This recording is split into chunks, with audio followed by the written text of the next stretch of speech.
Hari Rabu ya, tanggal 12. Cek Pak. Cek sound. Cek sound ada.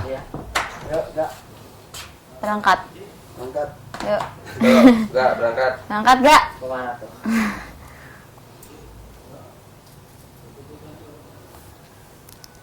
Berapa detik? Ih, parah. Berapa detik? Ngomong tuh.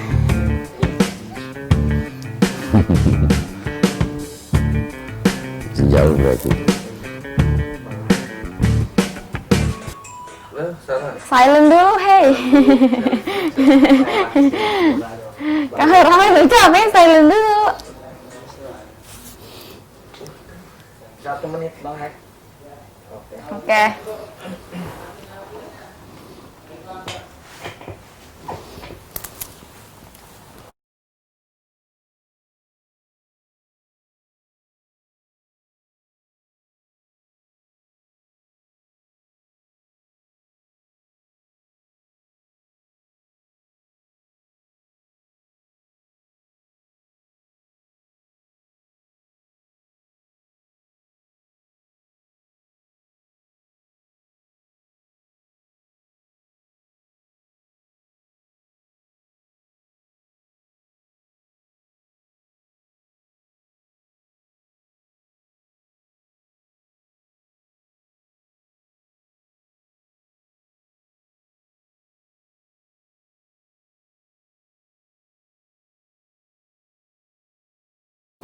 Dua.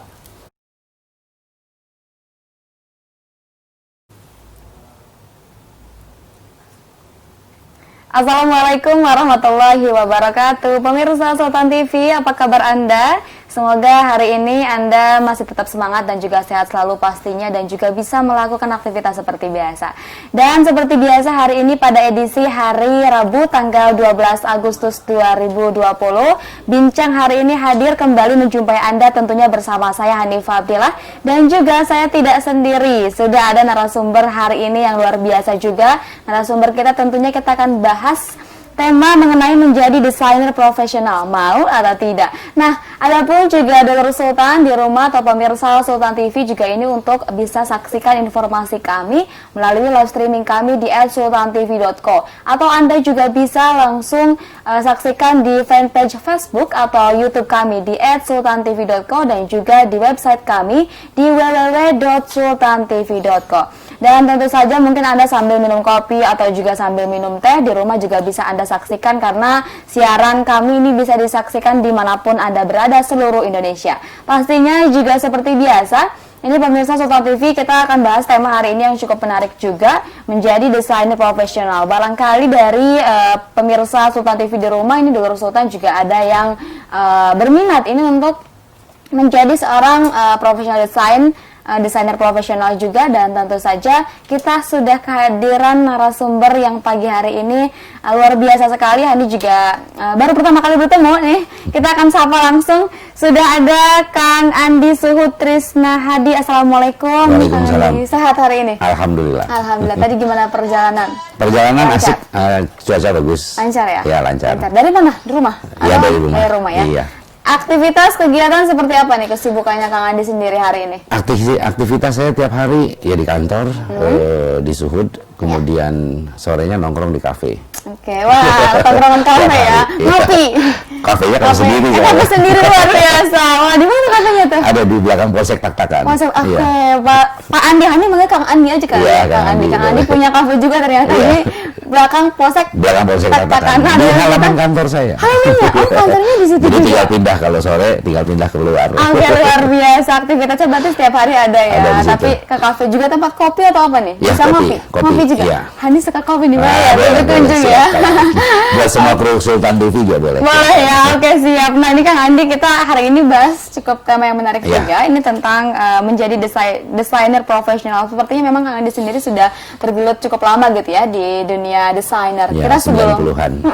Nah sebelum itu mungkin untuk pemirsa Sultan TV juga di rumah ini bisa langsung follow Instagram kita di @sultantv, dan kita akan bahas juga ini mengenai desainer profesional. Ya. Nah ini Kang Andi, mungkin Sultan juga mungkin biar tahu gitu ya, Ya. gimana sih awal mula Kang Andi sendiri terjun di dunia desainer itu sejak kapan? Kemudian apa sih desainer grafis atau mungkin apakah memang desain grafis aja gitu? Bisa diceritakan gitu?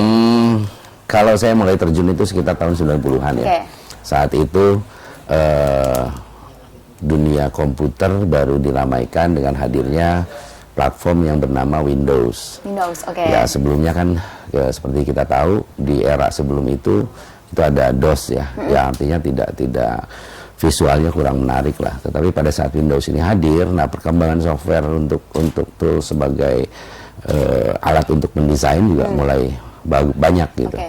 Kalau tahun-tahun sebelumnya dulu ingat saya waktu itu, jadi kalau dunia percetakan dan advertising udah saya tekuni sejak kecil bahkan sebetulnya. Masih karena kecil? orang tua saya Oh, dulu. orang tua juga di bidang itu gitu ya? Ya betul. Oke. Nah dulu itu ya kalau kita mau mendesain kop surat atau apa itu pakai rugos. Nah itu saya ngalamin. Jadi huruf rugos sekarang udah nggak ada. Rugos Seperti itu apa ya, huruf Ani? yang dijual di dalam bentuk plastik untuk ditransfer. Jadi ditransfernya digosok, baru dia nempel nanti. Ada. Nah, kemudian untuk membuat sebuah gambar yang bebas, gambar bebas itu pakai Rapido. Rapido dengan penggaris-penggaris yang bulat, lurus, oval dan lain sebagainya. Nah, itu kita menciptanya dengan handmade lah kalau zaman dulu. Nah, kemudian era 90-an baru saya serius tuh karena ada waktu itu hadir platform Windows itu. Ada Windows Iya, itu, oke. betul. Itu 94. Berarti dari mulai Kang Andi kecil banget ya? Iya, dari betul. orang tua. Enggak banget belajar. sih, kecil lah. Kecil ya, masih kecil gitu. Masih udah belajar senang, gitu. sudah senang. Jadi Sudah untuk dunia kreatif itu senang. Saya ingat semasa SMA dulu, kita zaman kan kaset ya. Zaman dulu tuh ada namanya kaset. Nah, sering sekali saya mendapat pesanan dari teman-teman untuk mendesain cover kaset. Cover Jadi kaset, oh. orang merekam sendiri lagu-lagunya, kemudian covernya saya yang buat.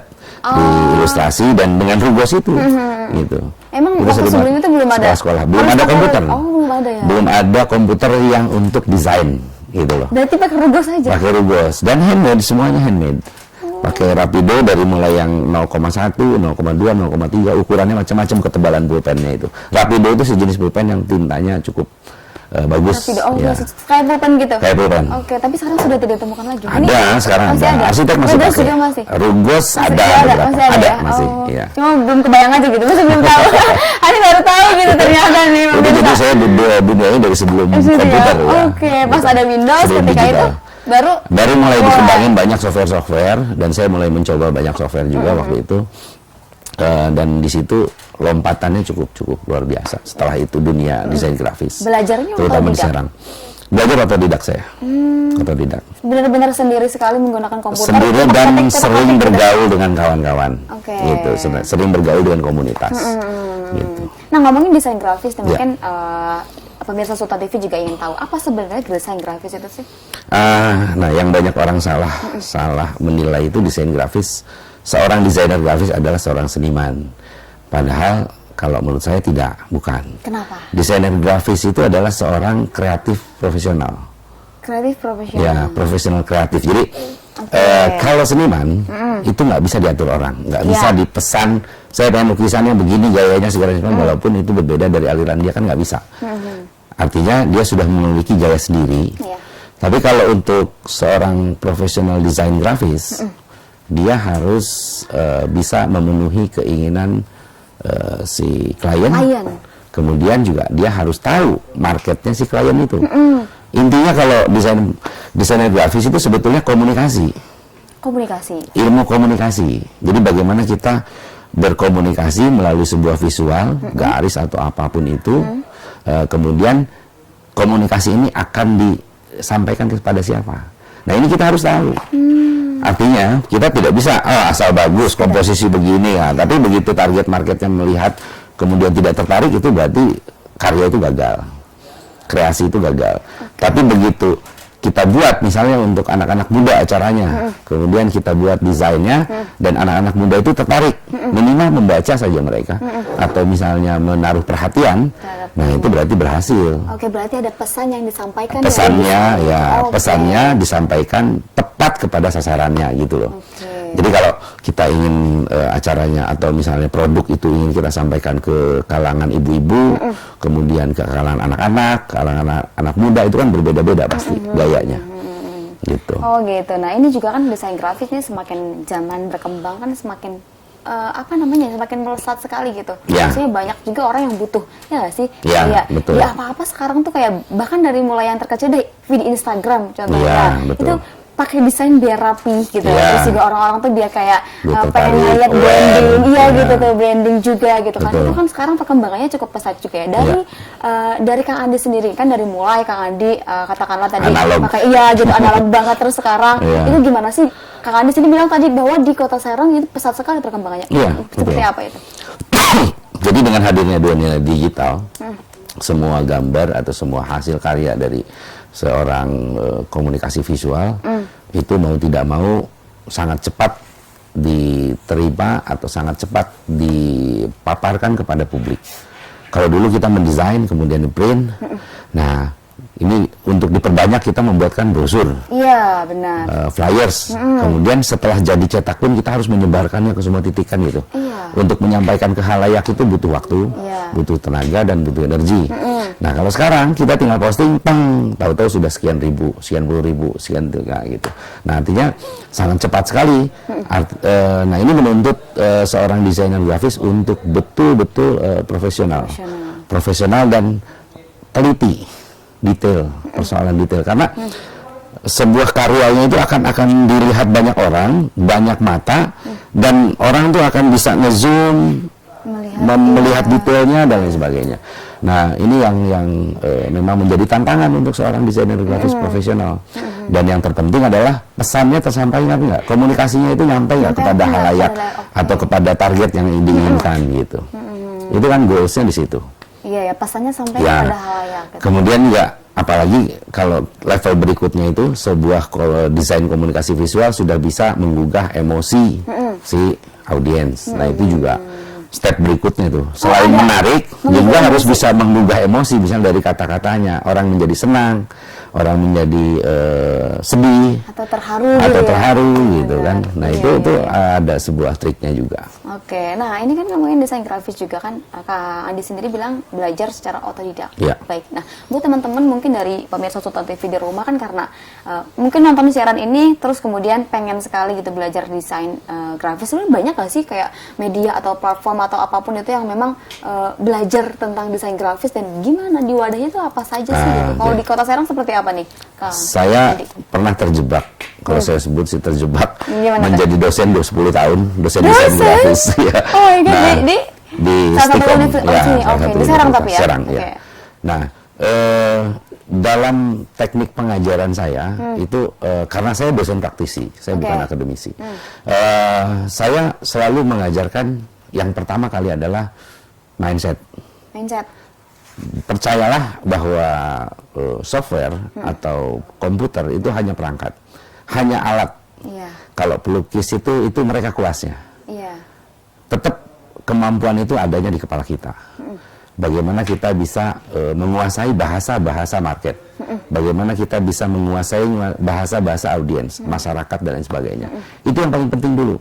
Oke. Karena kalau kita jago membuat sesuatu di software itu, kemudian kita lupa kepada siapa pesan ini mau disampaikan, itu juga jadi sebuah karya yang nothing lah, tidak useless, tidak berfungsi dengan baik gitu. Ya. Oke. Tapi sejauh ini ada kan, maksudnya kayak seperti komunitas atau mungkin Ada.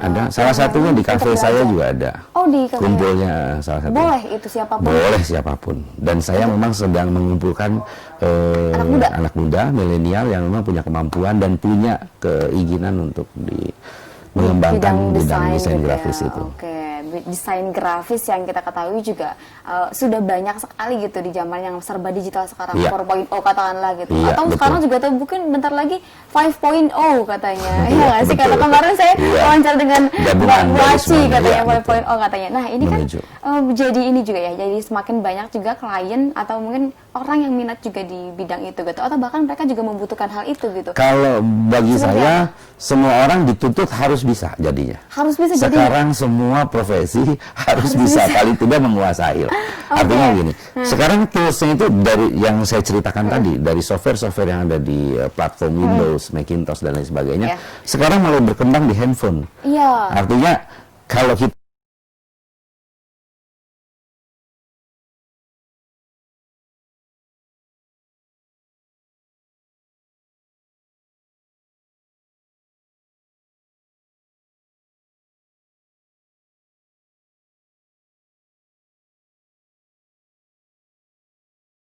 gabung-gabung dengan teks dan lain sebagainya.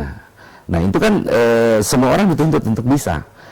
Artinya dengan template-template itu apakah kita mampu membuat sebuah karya visual walaupun dari handphone untuk disampaikan kepada audiens yang kita mau. Gitu. Untuk menyampaikan sebuah pesan kepada si orang halayak yang kita mau ya. Gitu. Nah dari handphone juga lebih mudah. Tapi ada juga aplikasi-aplikasi yang memang menunjang itu kan ya? Ada banyak software di handphone sekarang banyak. Saya kalau darurat juga pakai handphone. Pakai handphone dengan template. Bisa aja pakai handphone udah jadi gitu. Jadi bisa. Terus sebenarnya jadi semua orang juga sebenarnya bisa tapi semuanya dituntut bisa. Jadi kalau saya bilang sekarang semua dituntut bisa. Jadi paling tidak pada saat dia membuat sebuah status atau memposting di Instagram, pasti ingin menghias sesuatu, ingin terlihat rapi biar gue terlihat lebih keren, biar gue lebih terlihat lebih cool atau apalah, itu kan pasti dengan kata-kata quotes misalnya ditambahin di foto dia. Ya semua orang dituntut bisa sekarang. Iya benar. Kak Hani juga termasuknya gitu ya kan, betul. karena Hani ini masih suka main sosial media gitu kan. Hani sendiri kan kayak gimana ya, ada juga punya cue card MC, Hani kan suka MC. Betul. Nah bingung kan ini gimana ya cara bikin cue card gitu. Aku cari-cari caranya di Google, terus akhirnya coba download salah satu aplikasi gitu ya, Google Play Store. Pas dibuka, oh ini caranya tinggal masukin template, terus apa yang pengen kita ini dengan mudah itu gitu tuh. Nah tapi kan dengan mudahnya dengan aplikasi itu, tapi masih banyak gak nih orang yang masih membutuhkan jasa desain grafis? Masih banyak karena untuk kasus-kasus tertentu, untuk pekerjaan-pekerjaan tertentu, contohnya logo perusahaan atau misalnya logo event atau misalnya, nah ini butuh sebuah karya dari seorang desainer grafis yang profesional. Karena jangan kira bahwa pada saat perusahaan memesan sebuah logo, kita hanya cukup mengirim WA saja, nggak seperti itu. Kita harus satu bundle yang kita jelaskan dari mulai filosofi warna, filosofi bentuknya, garisnya dan lain sebagainya, itu harus kita jelaskan dalam satu buku yang seperti skripsi lah. Biar jadi identitas. Ya, karena ini identitas perusahaan, jadi brand identity, corporate identity. Jadi dari mulai aturan logo itu ditempatkan dengan logo lain misalnya, ditempatkan di bidang gelap, kemudian diaplikasikan di bidang yang terang, kemudian bagaimana logo itu diaplikasikan untuk misalnya billboard, untuk cetak kertas, untuk bordir, untuk huruf timbul, aplikasinya harus kita jelaskan gitu. Banyak sekali, dan itu pada saat si perusahaan itu ingin misalnya saya pengen pasang huruf timbul di atas gedung, nah ini dia sudah punya acuannya bagaimana memberikan kepada si pembuat. Jadi tidak sekedar hanya logo dikirim ke WA ditransfer gitu kan, enggak juga. Kita harus memberikan sebukunya, jadi corporate identity istilahnya. Oke, berarti dari Kang Andi sendiri sudah nih menangani klien yang dari perusahaan yang pembuatan logo. Oh sering ya. Sering gitu. Nah kalau untuk klien ecek-ecek misalnya, bukan ecek-ecek ya, maksudnya seperti apa ya? Klien untuk pembuatan saya mau desain dong buat desain teman saya wisuda nih bikinin ini misalnya gitu, atau enggak desain atau apa seperti apa biasa doang gitu. Diterima juga atau seperti diterima juga, kita masih di kantor bahkan kemarin saat pandemi saya membuka kesempatan bagi siapapun yang beralih profesi berjualan dari rumah, kan banyak juga orang-orang yang berjualan dari rumah kan, terutama teman-teman yang bergelut di industri kreatif, yang tadinya mereka pemain band nggak ada kerjaan, kemudian akhirnya jualan keripik, itu kan banyak sekali kan. Nah saya membuka kesempatan pada saat kemarin, siapapun yang ingin dibuatkan desain kemasannya, logo perusahaannya, saya gratiskan. Saya buatkan gratis gitu, dan alhamdulillah jadi alhamdulillah itu banyak respon ke teman-teman banyak, dan saya berbahagia bisa membantu mereka gitu kan. Gratis, free gitu. Luar biasa biasa gitu. sekali. Jadi ya itulah kesempatan kita di saat kita nggak bisa berbagi dengan materi, ya kita bisa berbagi dengan karya gitu. Oke, berbagi dengan karya. Iya. Pasti benar ya. Ini juga ngomong-ngomong katanya Anda juga sudah baca sih ada informasi juga bahwa Kang Andi sendiri ini mendesain perangko Pak B.J. Habibie. Iya, ya? betul, Pak Jangan Habibie. dijawab dulu tapi Iya. kita break dulu ya. Siap. Boleh. Oke, siap. Jangan kemana-mana. Ini pemirsa Sultan TV tetap di Bincang hari ini.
Terima kasih pemirsa Sultan TV Anda masih bersama kami tentunya dalam Bincang hari ini. Dan tentu saja kami masih mengingatkan bahwa siaran Bincang hari ini bisa Anda saksikan melalui live streaming kami di www.sultantv.co atau Anda juga bisa langsung kunjungi YouTube dan juga fanpage Facebook kami di @sultantv.co. Dan tentu saja kami tadi sudah berbincang juga dengan Kang Andi Suhid, ini selaku desainer profesional juga. Kita bahas mengenai menjadi desainer profesional seperti apa. Tadi sudah diceritakan juga dari mulai kapan pertama kalinya belajar desain ya Kang Andi ya. Dan tadi juga sempat terjeda nih pemirsa Sultan TV ini mengenai kalau ternyata memang Kang Andi juga menerima klien, banyak klien gitu ya. Istilahnya tidak hanya dari perorangan tapi juga bahkan sudah ke perusahaan gitu. Banyak juga tadi disampaikan juga bahwa tidak asal gitu ketika klien meminta jasa kita, terus kita buatkan, kemudian juga tidak serta-merta langsung kirim ke WhatsApp, jadi transfer, tidak seperti itu ya. Maksudnya ada prosesnya, apalagi sebuah lembaga atau instansi atau perusahaan yang memang meminta jasa kami gitu ya. Nah ini terkait juga mengenai pembuatan jasa juga, ini katanya Kang Andi tuh pernah membuat desain perangko Bapak B.J. Habibie, benar ya? Betul. Itu gimana ceritanya, bisa diceritakan sama dulur Sultan di rumah? Jadi itu 4 tahun yang lalu. Awal mula saya dikontak oleh rekan di Jakarta untuk diminta untuk mendesain perangko Habibie. Saya kaget dan nggak mungkin lah menyari-nyari jauh ke Serang gitu kan. Kita ketemu aja deh, saya bilang gitu. Nah, jadi ternyata ceritanya, singkat cerita, bahwa Pak B.J. Habibie itu sudah 1 tahun mencari desain yang pas, nggak pernah ketemu. Jadi waktu itu dari PT Pos mengajukan beberapa desain, tidak bisa, tidak beliau nggak berkenan. Kemudian dari Perum Peruri juga mengajukan beberapa desain berulang-ulang. Sama itu pun. Tidak juga. Nah artinya ini kalau saya kembali ke yang kita bahas tadi di awal, bahwa desain itu adalah sebuah gaya berkomunikasi. Nah begitu saya diminta, saya juga bertanya, kenapa harus gue gitu, kenapa harus saya yang ngedesain, kan banyak, dan mereka yang sudah mengajukan desain ini bagus-bagus, nggak ada yang jelek, karena mereka lulusan luar negeri, ada yang lulusan London bahkan. Nah artinya ini ada sesuatu yang nggak ketemu nih antara kepala seorang B.J. Habibie dengan para desainernya gitu kan. Akhirnya ya udah kita ketemu deh. Nah, saya dipertemukan dengan Pak B.J. Habibie dan beliau mulai bercerita keinginannya. Jadi keinginan beliau itu simpel. Beliau tidak mau menunjukkan bahwa beliau itu seorang mantan presiden. Tidak mau menunjukkan juga bahwa beliau itu seorang teknokrat, juga nggak mau. Saya ingin hanya menunjukkan bahwa dalam desain itu cinta saya dengan Ibu Habibie, Ibu Ainun. Gitu. Ini luar biasa kan. Artinya benar-benar sebagai orang biasa yang saling mencintai, ingin menunjukkan itu saja sebetulnya dalam desain itu. Dan itu harus diwujudkan dalam sebuah perangko yang kecil, yang bendanya aja udah lama nggak saya pegang gitu kan. Akhirnya saya dikasih 1 harddisk oleh beliau, dan di harddisk itu luar biasa, ada susunan folder-folder yang sangat rapi. Beliau dari mulai sejak pertama kali ada handphone, smartphone, nih misalnya iPhone 1, iPhone 2, tanggalnya, kegiatannya apa, di dalam subfoldernya itu semuanya. Itu saya hitung ngeliat di itu ya sekitar 230.000 foto. Jadi pertama kali saya dapat pekerjaan itu dipercayakan oleh beliau, panas dingin lah, stres. Saya pulang ke rumah aja nggak bisa mikir apa-apa. Desain seperti apa yang saya harus buat dalam sebuah perangko yang kecil. Kemudian akhirnya karena kembali ke yang saya yakini bahwa mendesain adalah cara kita berkomunikasi dalam bentuk visual. 3 hari 3 malam saya hanya men-slideshow foto-foto yang jumlahnya 230.000 itu.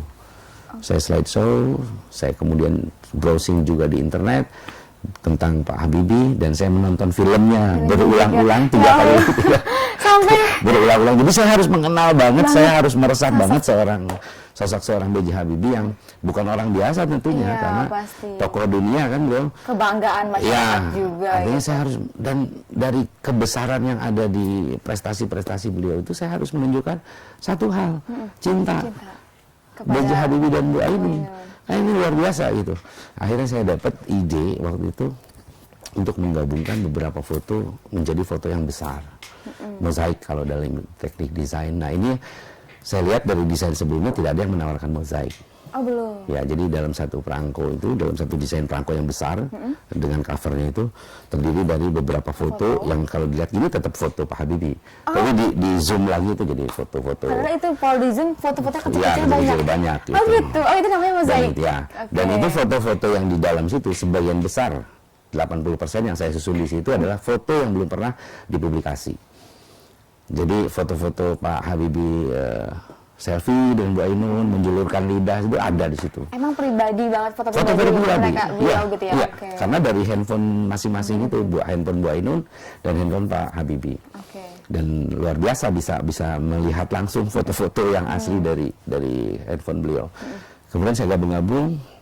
Jadi keunikan perangko itu adalah kita bisa melihat sebuah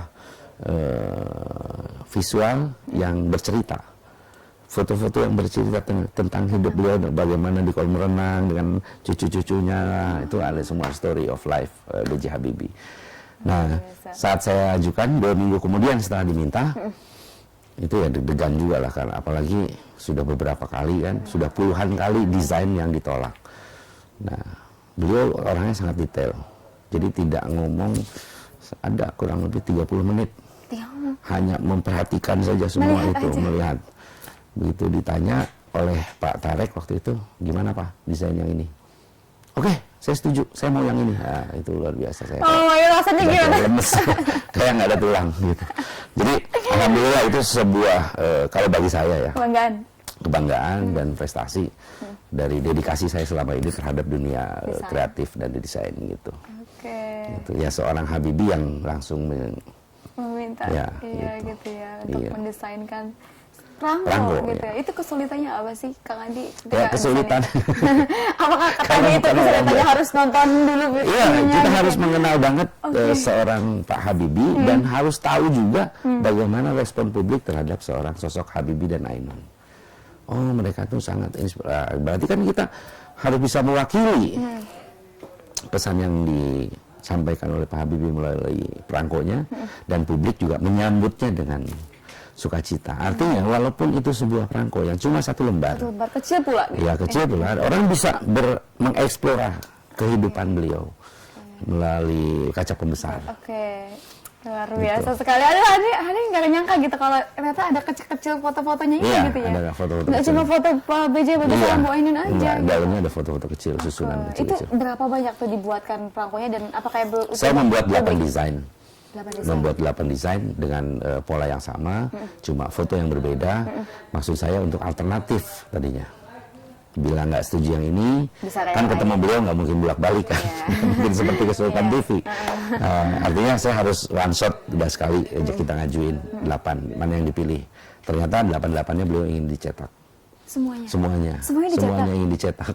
Luar biasa. Jadi sekarang baru cetak yang seri 1. Terus mungkin akan setiap 3 tahun atau 2 tahun sekali akan dicetak oleh perangko. Itu berarti PT 8 Pos. 8 desain seri. dari Kang Andi itu Iya, nanti akan dicetak terus. dicetak semua dan sudah masuk semuanya ke PT Pos. Waduh, Hani belum lihat ya, pengen lihat ya, penasaran Ya. aku. Di kantor saya ada Ada contohnya. ya. Iya. Itu 8-8-nya juga. Enggak, baru 1 kan yang dicetak Oh, PT Pos. Yang cetak kan tetap PT Pos. Yang memproduksi dan produksinya menerbitkan PT tetap Pos. PT Pos. Oke, luar Gitu. biasa sekali nih sobat pemirsa Tonton TV. Aduh, berarti udah kelas ini banget ya, desainnya udah sampai ke Bapak Presiden gitu. Iya, tuh. mantan. Insya Allah gitu. Ini juga apa namanya, banyak juga kan dari Kak Andi sendiri bahwa desain grafis tadi katakanlah ini harus gayanya berkomunikasi gitu, maksudnya Iya, kita harus bisa menguasai komunikasi menguasai terhadap komunikasi audiens itu. Oke, luar biasa. Ini ngomongin tentang desainer grafis yang profesional nih kira-kira. Ya. Kak, sejauh ini kan Kak Andi, istilahnya Kang Andi sudah mantap lah gitu. Hani Ya. lihatnya kan sudah ada Pak B.J. Habibie sendiri yang minta Kak Andi gitu untuk mendesainkan perangko gitu kan. Berarti sudah dikatakan profesional kan. Nah, lalu apa sih menurut Kak Andi sendiri yang sebagai desainer profesional itu seperti apa harusnya? Ya harus menguasai ilmunya tentunya ya, yang pertama. Kemudian juga harus berlaku secara profesional. Artinya yang seperti saya sampaikan di awal, beda dengan seniman. Iya. Kalau seniman moody, tergantung dia moodnya kapan kan, nggak bisa juga dipaksakan. Kalau desainer grafis profesional, ya harus menepati deadline. Kalau dia sudah berkomitmen, berjanji 3 hari, 1 hari, 1 malam, 1 minggu, ya harus ditepati. Harus kita bisa memenuhi. Kemudian ya keinginan, dan kita juga harus menguasai apa yang diinginkan oleh klien. Kita harus tahu sebelah mana keinginan yang bisa kita puaskan sesuai dengan ekspektasi dia. Inginnya begini, inginnya begitu, kemudian dan itu tadi 1 logo saja itu bisa tebal ngeprintnya berlembar-lembar gitu. Padahal 1 logo. 1 logo.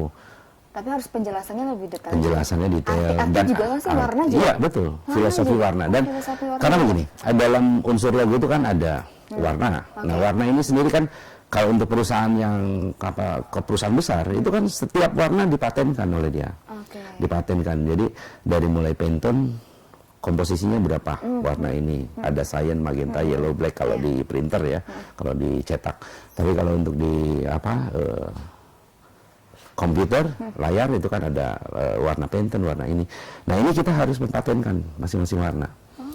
Bahwa karakter warna dia ini begini. Artinya warna itu kalau buat seorang desainer grafis menjadi angka. Warna itu angka. Warna angka. Jadi Kenapa tuh warna angka? misalnya gini, persepsi dari Hani untuk bicara merah cabe dengan saya itu mungkin bisa jadi berbeda merahnya. Apa? Oh, merahnya. Merahnya. Iya. Setiap mata orang juga berbeda-beda. Iya. Kemudian nggak bisa jadi sebuah parameter, nggak bisa jadi sebuah ukuran, karena kita harus punya kalibrasi. Pada saat desain kita mau dibuat dicetak di Jerman, mau cetak di mesin cetak di Ciceri atau dimanapun, itu kita harus punya kalibrasi yang sama. Jadi dalam sebuah warna merah ini berarti misalnya cyan-nya 2, ada cyan itu 2%. Kemudian ada magenta, misalnya 92%, yellow-nya pakai 90%, black-nya misalnya 0. Kalau dibuat begitu. Jadi ini cyan berapa nih? Cyan cuma kasih 3 deh. Magentanya 50%.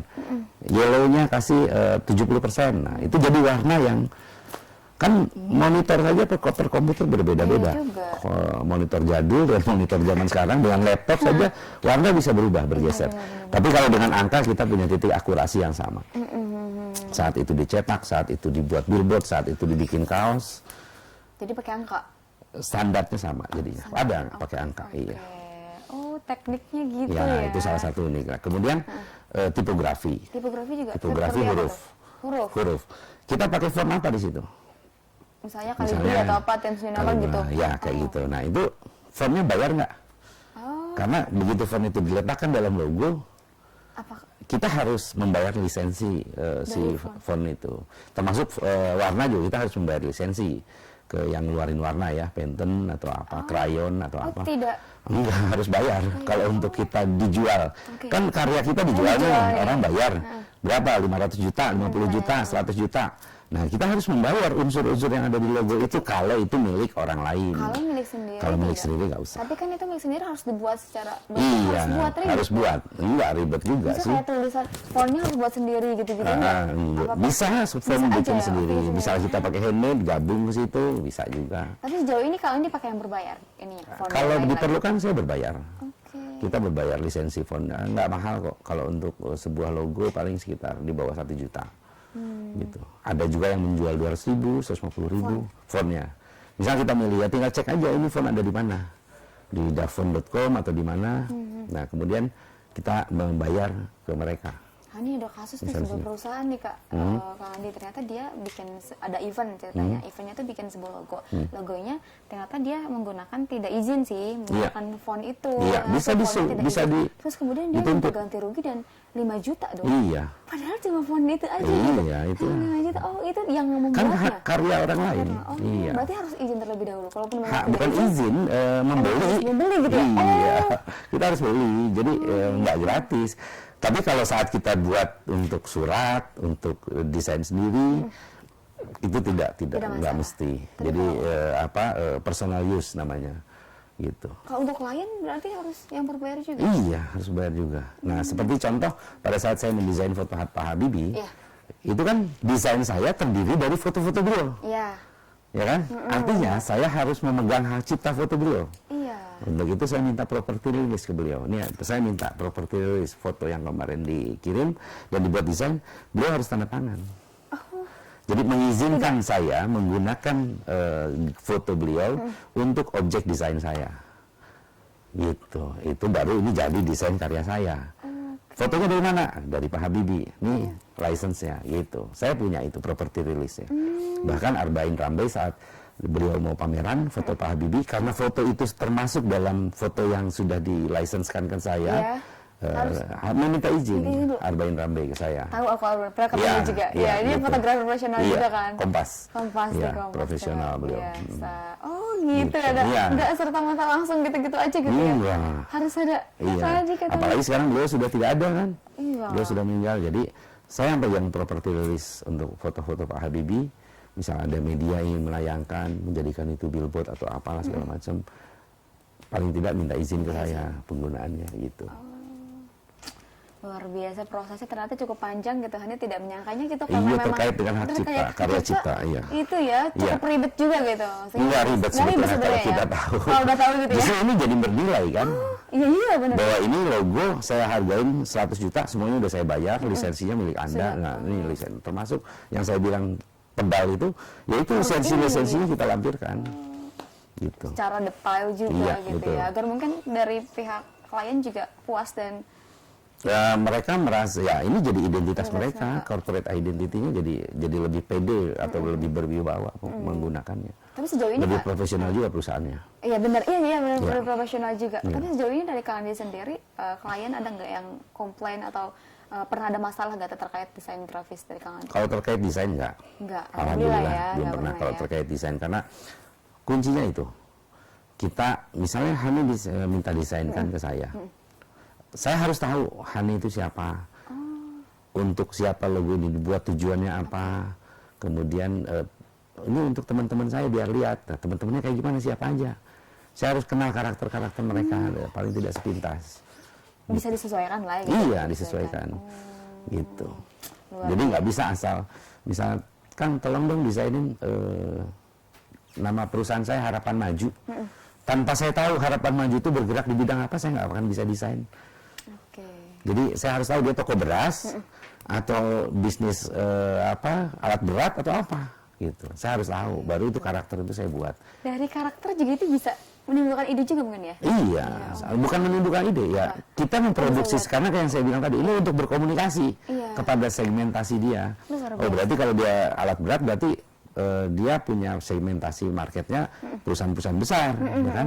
Perusahaan-perusahaan multinasional misalnya. Berarti kan saya harus bikin karakter logonya yang memang punya wibawa yang Wibawa bagus. juga ada ini. Kemudian kalau dia toko beras misalnya di Pasar Rau misalnya, ya saya harus buatkan juga memang untuk segmentasi itu. Dari situ gitu ya? Iya. Oke, tidak asal-asalan gitu. Ini Iya. ngomongin desain yang ya harus memang sesuai gitu, dan juga desainnya yang memang tidak asal-asalan gitu. Maksudnya tidak Iya. harus sesuaikan dengan apa yang diinginkan Goalsnya. klien, tulisnya segala macam gitu kan.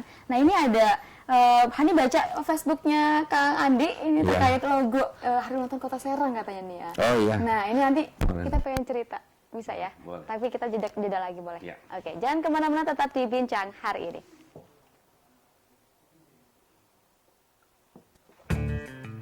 15 menit lagi. Tadi 3 menitan. 15 menit.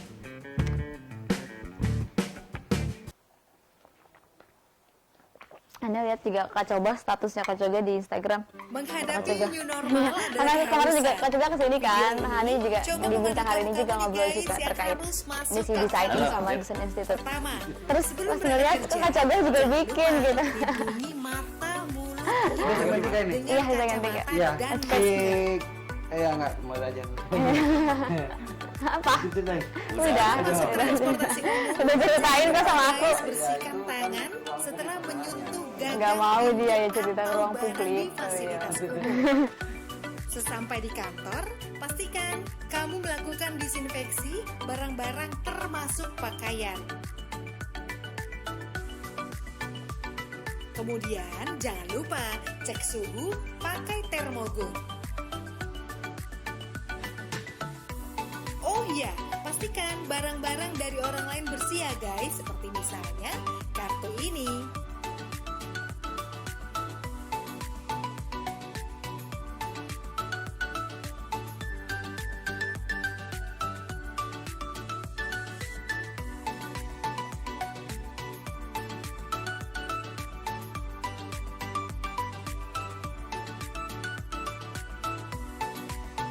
Nah, saat menekan tombol lift, tidak menggunakan jari, melainkan pakai siku. Saat sampai di ruangan atau meja kerja, bersihkan kembali barang-barang secara detail. Ingat guys, barang Anda jangan diletakkan di lantai. Oh iya, sebelum beraktivitas, biasakan mencuci tangan ke toilet. Saat di toilet, ingat bukanya pakai siku. Kemudian saat di wastafel, buka atau tutup keran dengan siku. Di meja kerja sering banget nih kita menerima telepon. Ingat ya, bersihkan gagang teleponnya. Begitu pula saat kamu menerima paket atau dokumen atau juga uang. Pastikan guys dalam kondisi bersih dan pakai hand sanitizer. Begitupun saat kamu sedang meeting. Jangan lupa jaga jarak aman minimal 1 meter. Lebih baik lagi 2 meter.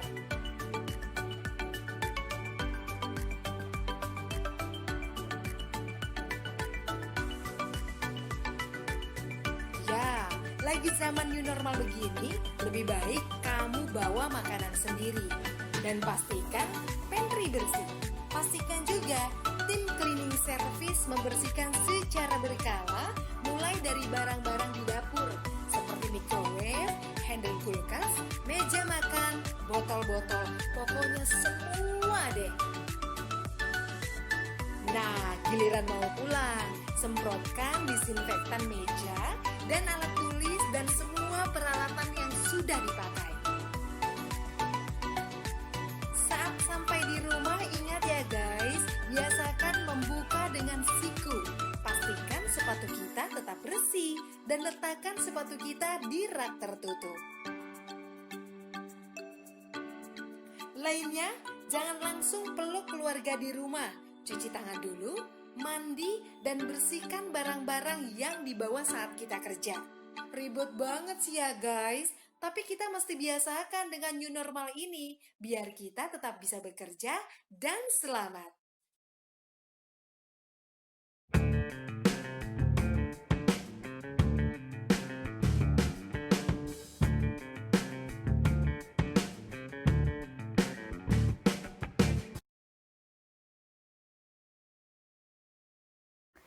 Ya, pemirsa Sultan TV, terima kasih Anda masih bersama kami tentunya dalam bincang hari ini. Dan tentu saja Hadi masih mengingatkan bahwa siaran kami bisa Anda saksikan melalui web streaming kami di www.sultantv.co atau Anda juga bisa langsung mengunduh atau juga bisa melihat di fanpage Facebook dan juga YouTube kami di @sultantv.co, dan jangan lupa Anda juga harus follow Instagram kami di @sultantv.co. Dan tentu saja nih pemirsa Sultan TV, tadi kami sudah bahas banyak sekali mengenai desainer profesional dengan Kang Andi. Ini mengenai tadi juga sudah disampaikan bahwa Kang Andi sendiri ini sudah menerima banyak sekali klien dari perusahaan ataupun juga dari lembaga pribadi ataupun juga secara instansi. Bahkan Bapak Presiden B.J. Habibie ini meminta beliau nih untuk mendesainkan perangkoknya begitu ya Kang Andi. Nah, ini masih terkait tentang desainer profesional sebelum kita tadi yang sempat terjeda. Itu masalah logo dari hari ulang tahun Kota Serang ini sempat ramai kan diperbincangkan gitu. Cuma mungkin ini terlebih dahulu gimana sih untuk pemirsa Sultan TV di rumah, cara menjadi seorang desainer profesional itu seperti apa harusnya? Ya, kita harus memang menekuni profesi itu, menggali terus ilmunya, upgrading skill kita, kemudian ya kita harus berlaku sebagai layaknya seorang profesional yang memang berkomitmen dan berdedikasi. Kemudian kita juga melakukan pekerjaannya dengan penuh passion.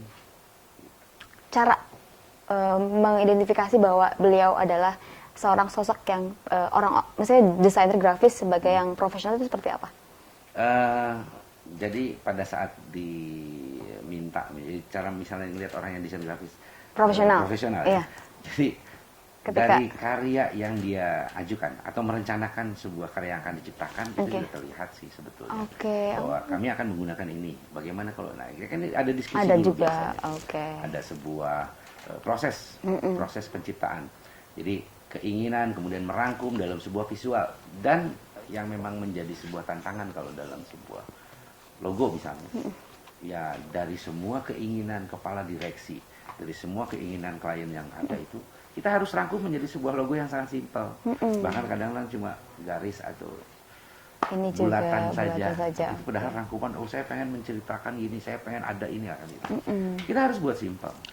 Karena syarat logo itu ya simpel, mudah dimengerti, Pesannya pembeda, sampai. pesannya sampai. Sampai. Itu ya. Iya. Benar, luar biasa. Nah, ini juga terkait status Kang Andi ini Ya. yang sempat viral atau mungkin ini menjadi banyak respon nih dari warganet atau netizen ya. Ini juga sempat baca sih statusnya. Oh, gitu. Ini mengenai logo ya Kota Serang yang katanya pas hari ulang tahun Kota Serang kemarin. Ya, Ini betul. tanggapannya seperti apa nih Kang Andi sendiri? Ya sebetulnya kalau apa yang saya buat di status ya tanpa ada rasa nggak suka atau benci, bukan. Iya.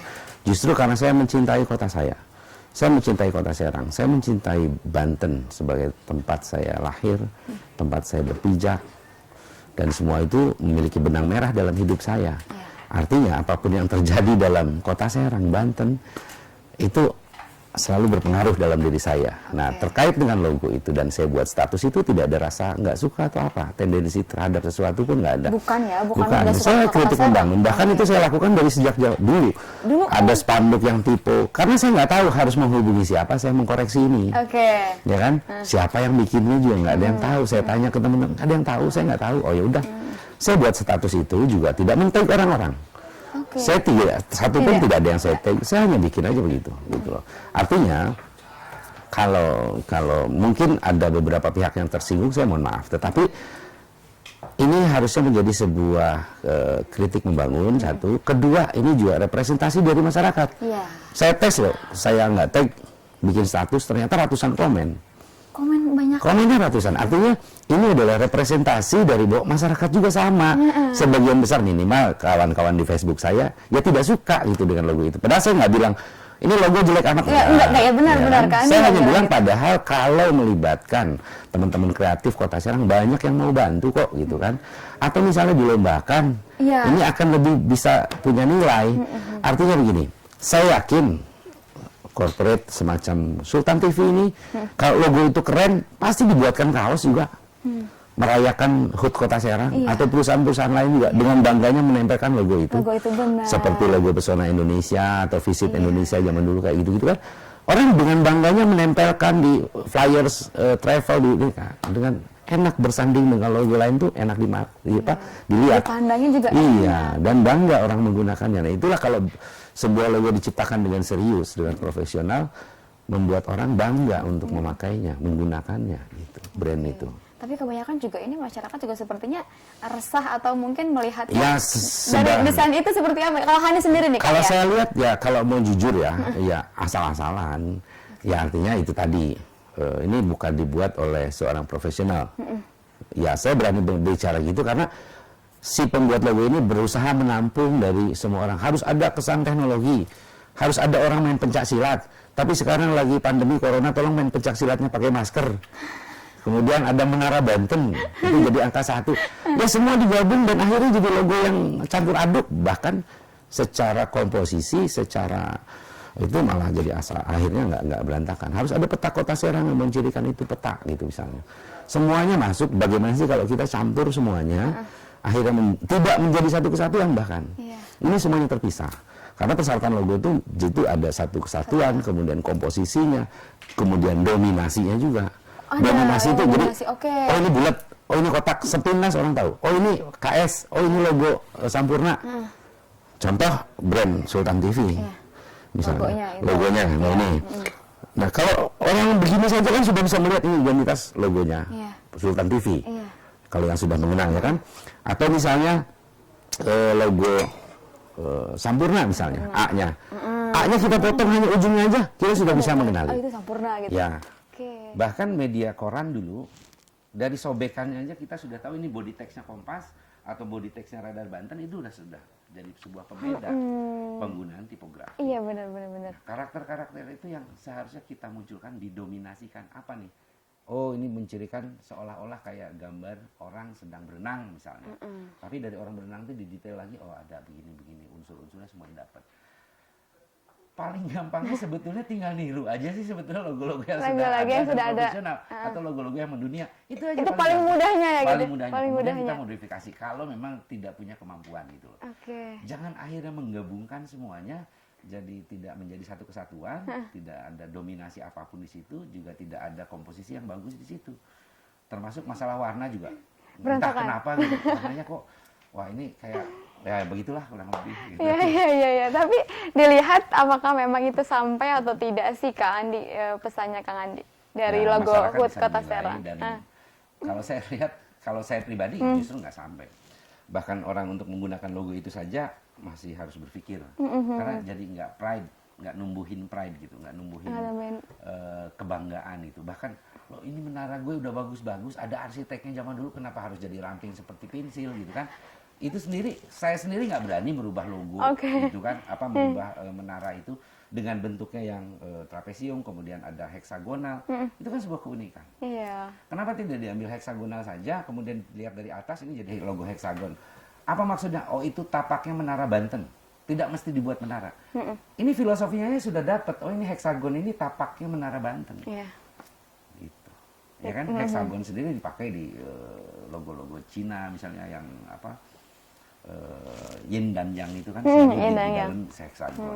Artinya punya filosofi yang dalam dari bentuk heksagon saja. Contoh saja itu. Kalau ingin menara Banten jangan dipaksakan juga jadi angka 1 gitu. Kalau ini tidak Iya. ada pesan yang tersampaikan begitu ya, Iya, terlihatnya. Jadi, artinya gini. Kenapa saya harus kritik? Ya. Karena ini pemerintah dan pemerintah itu adalah representasi dari seluruh masyarakat Kota Serang. Iya. Yang memang kita sendiri harus punya kebanggaan. Nah sekarang kalau dibuatkan seperti itu, jujur saya malu jadinya. Aduh, gue orang Serang, malu banget. Mau nge-share gitu. malu juga. Malu, iya mau nge-share. Ya kan saya akhirnya harus share dengan caption yang begitu terpaksa, dengan sangat terpaksa. Artinya bahwa di teman-teman Facebook saya juga ada keluarganya Pak Habibie. Ada keluarga teman-teman saya yang di luar kota juga. Iya. Nah ini kan sebetulnya saya malu gitu loh, tapi ya mau gimana, ini kota saya yang tetap saya harus cintai. Dan mudah-mudahan dengan apa yang saya lakukan, bahkan sejak zaman dulu saya lakukan. Artinya sejak 2015 saya pernah mengkritik logo sama HUT Kota Serang juga. Oh pernah? Pernah juga. Tapi gimana Seharusnya respon? Ya responnya komentar banyak. Oke. Gitu. Yang agak nggak suka ke saya juga karena kritikan itu banyak. Tapi bagi saya ini seharusnya menjadi sebuah perbaikan yang harus Iya, di tahun ke depan. berikutnya. Apakah dilombakan atau melibatkan teman-teman ekonomi kreatif? Banyak sekali anak-anak milenial, anak SMA, anak yang masih kuliahan yang karyanya luar biasa. Jago desain. Jago desain. Banyak ya, Tante? Banyak banget. Dan mereka dengan bangga, saya yakin tidak usah dibayar, pasti bangga. Iya, Pasti bangga. jelas. Karyanya diperlihatkan di banyak orang, Iya, untuk Kota Serang Untuk apalagi. Kota Serang. Dan Gitu. ini kalau bagi saya sih akhirnya kesedihan saya, kegelisahan saya bahwa oh ini sebagai sebuah representasi bahwa pemerintah belum care, belum aware terhadap ekonomi kreatif. Kenapa? Untuk hal-hal yang sederhana saja seperti logo, kenapa sih tidak melibatkan? Nggak ngobrol sama kita-kita. Nggak masuk ke komunitas atau misalnya mengontek salah satu orang atau mengontek saya misalnya atau siapapun untuk siapa sih yang punya rekomendasi logo nih? Dengan Duduk senang bersama hati, gitu ya. tidak usah dibayar, sekali lagi tidak usah dibayar kalau memang untuk sebuah karya yang seperti itu. Iya, benar. Duduk bersama gitu ya, Iya. ngobrol kan enak gitu tuh ya. Apa maunya, seperti apa inginnya. Dan anak-anak muda Kawan-kawan kreatif. saya dari Jakarta saja, dari Jakarta, dari Bandung. Itu kalau tolong minta desain dong, gini-gini. Oh oke, siap, lu maunya gimana? Yang sudah kenal tentunya. Iya. Itu paling besoknya udah saya kirim lagi desainnya untuk acara, untuk apa, event kayak gitu. Tanpa harus mbak bibu gitu loh. Padahal mudah saja gitu pemerintah Sangat juga. mudah. Bilang Sangat itu mudah. gitu ya. Iya. Dan masyarakat Kota Serang yang Anda tahu juga sepertinya anak mudanya juga kreatif. Sangat. Dan desainernya juga bagus-bagus. Iya. Ada Kak Andi juga di Kota Serang Iya, gitu saya bisa sebagai. rekomendasikan banyak orang. Ketika diminta Kang Andi untuk membuat logo Insya Allah ulang saya tahun, buatin. buatkan Saya gitu. buatkan. Walaupun tanpa dibayar misalnya. Tanpa dibayar gratis. Pasti bangga Dengan ya, bangga Iya, gitu ya. bangganya. Oke, ini juga jadi pembelajaran sebenarnya sih Ya, ya. Kalau betul. menurut Kak Andi, kan tadi juga Karena ya itu kritik tadi sekali membangun. lagi karena kecintaan kita terhadap Kota Kota Serang. Serang, Gitu. iya. Dan ya memang konsekuensinya kalau jadi pemerintah ya memang harus mau dikritik juga gitu kan.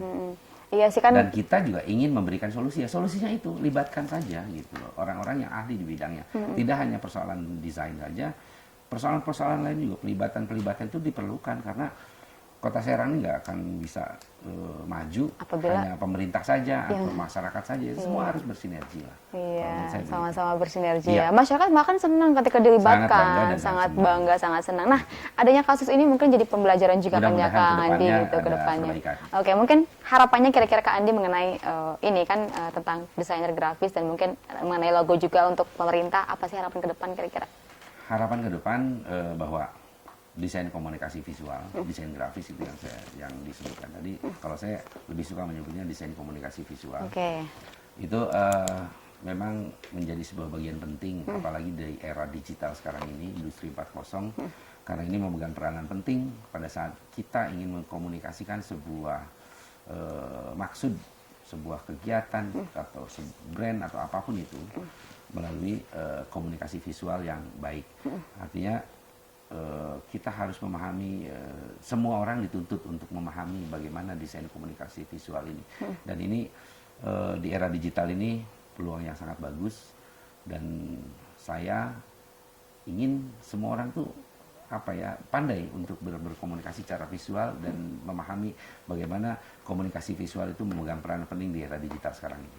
Oke, itu harapannya ya, Ya. pasti ya. Mungkin nanti untuk pemerintah kira-kira ada yang disampaikan, dan untuk stakeholder terkait atau mungkin masyarakat juga Sudah cukup disampaikan di status saya cukup ya. sebetulnya. Cukup di situ juga cukup sudah tersampaikan Sudah gitu ya. tersampaikan, insya Allah. Oke, siap. Oke, sebelum kita menutup juga ini Hani ucapkan terima kasih dulu Ya, kepada Kang oke, Andi, ini sama-sama. sudah hadir ke sini, Sultan sudah. TV. Iya, sudah hadir juga, ini sudah Ya. mau berbincang juga, sudah sharing juga bersama teman-teman Ya. juga pastinya.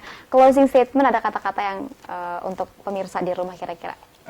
Untuk pemirsa di rumah, Sebelah sana kameranya, ya. tetap kreatif, tetap berkarya, dan tetap terus berdedikasi dengan profesional. Itu Cukup saja. ya. Oke, luar biasa sekali. Ini juga terima kasih juga kepada pemirsa Sultan TV di rumah sudah saksikan bincang hari ini. Dan tentu saja bincang hari ini selalu hadir setiap hari pukul 09.00 hingga pukul 10.00 waktu Indonesia Barat. Jangan lupa saksikan dan jangan lupa untuk follow Instagram kami tentunya melalui di sultantv.co, atau juga bisa langsung tonton siaran kami di YouTube dan juga fanpage Facebook kami di Sultan TV, dan di website kami di www.sultantv.co. Terima kasih yang ucapkan sekali lagi kepada Kang Andi. Oke. Sukses terus, Ya, semoga kegiatannya lancar, Amin. aktivitasnya juga Ya. sehat selalu pastinya ya di Amin. tengah Terima pandemi kasih. seperti ini. Terima Siap. kasih. Akhir kata, saya Hanifah Abdillah. Saya Andi Suhu Trisna Hadi. Pamit undur diri. Terima kasih atas kebersamaan Anda. Sampai jumpa. Wassalamualaikum warahmatullahi wabarakatuh. Terima kasih.